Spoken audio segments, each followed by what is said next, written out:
Ito boss, maglalakad tayo. Yung walang nakakaalam. Pahanap ko tayo, pahirapan sila dito, no?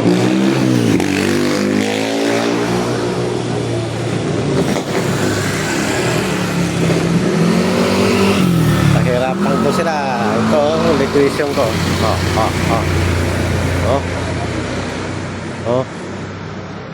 Marami nagre-request sa akin dito. Yan po. Dito nila pinilagay sa gilid. Yan. Hanapin nila. Basta dito ang linya na to boss. Oh, mga ma'am, nandito na ako, naglalapag na. Dito lang sa linya na to. Yan po. Yan. Oh, walang kalab-alab sila. Oh. Yan. Tutin nyo lang dyan po. Oh. Nandiyan na nakalapag. Nakasiksik dyan sa gilid. Dito lang sa area na to.